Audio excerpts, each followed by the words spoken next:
Arabian Nights and the Banana Split. Oh, wow, you guys were serious and released this? Okay. The Banana Splits was a Hanna-Barbera TV show from the 60s that's so old and obscure that even the Powerpuff Girls never referenced them. I think their only claim to fame is having a cover of their theme song featured in the movie Kick-Ass. Oh, shit!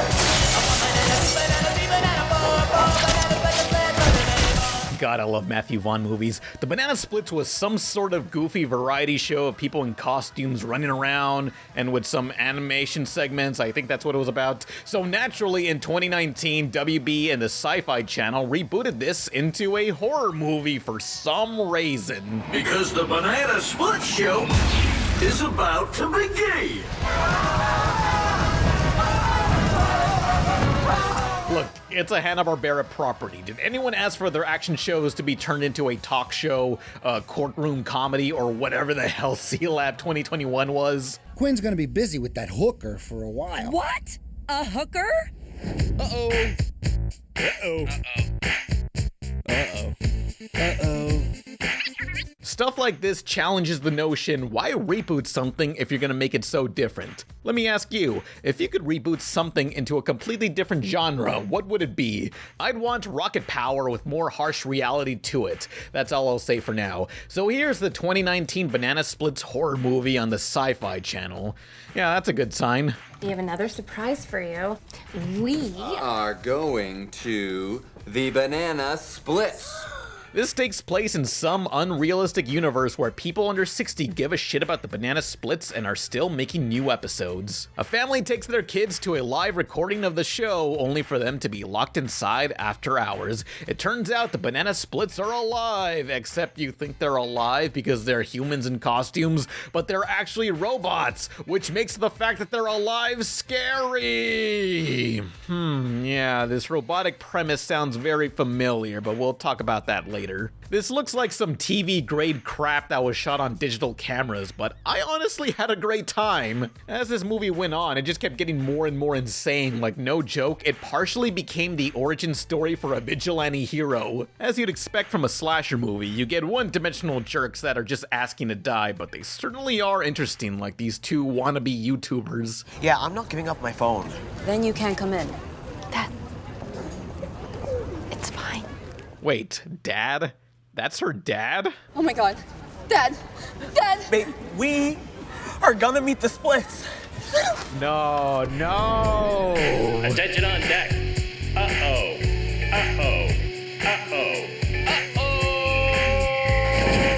Oh, his name is Thad. Okay, yeah, I was confused watching this. Sure, the side characters are basically cartoons, but there are some endearing moments that had me liking the main cast. Near the end, I somewhat had an emotional attachment to someone I did not expect. It didn't hit as hard as I feel it could have, but it really felt like they were trying. It's not a great horror movie, but with how low the bar is for the genre, the Banana Splits is a lot better than some of the crap that's pumped into theaters. Like, there is no cheap jump scares that I can remember. Good thing too, you wouldn't want the original Banana Splits fandom to have a heart attack in their retirement homes.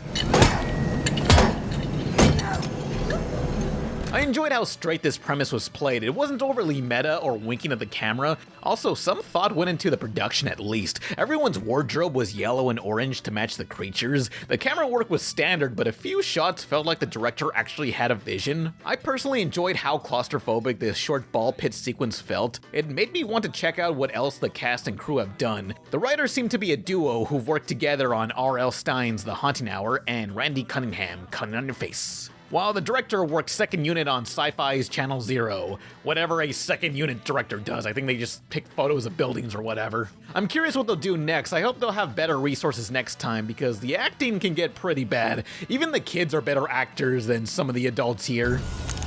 Hey.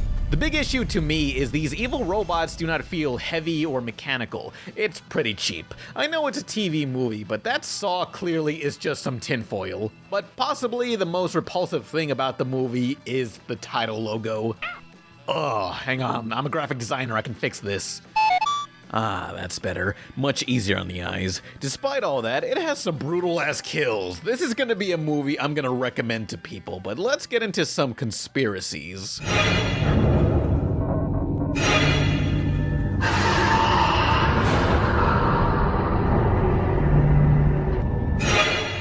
this reboot was announced, a lot of comparisons were made to the game Five Nights at Freddy's, a PC game where you monitor security cameras in a Chuck E. Cheese type place.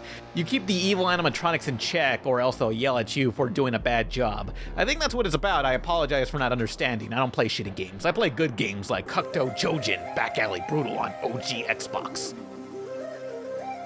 In 2015, WB announced they'll be turning that into a movie with Monster House director Gil Keenan. I love Monster House, and the animatronics he posted about look pretty menacing. But due to creative differences, Warner Brothers and its directors lost the rights. Instead, Blumhouse Studios got a hold of them and hired director Chris Columbus. You'll know him as the writer of Gremlins 1 and 2, while also directing Home Alone 1 and 2, and Harry Potter 1 and 2.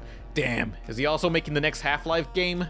The movie has been stuck in development hell as the last update was from 2018. The game's creator, Scott Cawthon, finished a script that the director and producers liked, but Scott decided he wasn't satisfied and wanted to start all over. Yeah, just throw that shit to the trash, fuck it. To this day, Blumhouse is still working on that damn movie while WB no longer has any rights to it. But hey, they can still make a similar movie with the banana splits. So is this a knockoff or an unused Five Nights script rebranded like some people are theorizing? Well, given Sci-Fi's track record, I'm guessing it's just a knockoff. I'm so excited to talk to you guys. How did this project get greenlight, you know?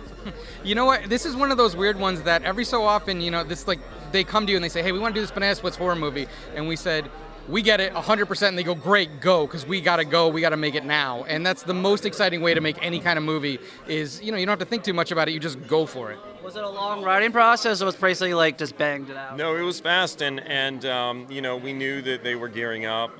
They were really excited about this idea.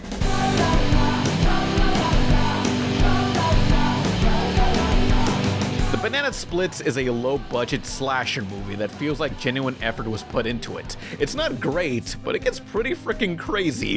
If this becomes Sci-Fi's next Sharknado with a line of sequels, I'd be so up for that. I just really want your brother's birthday to be perfect.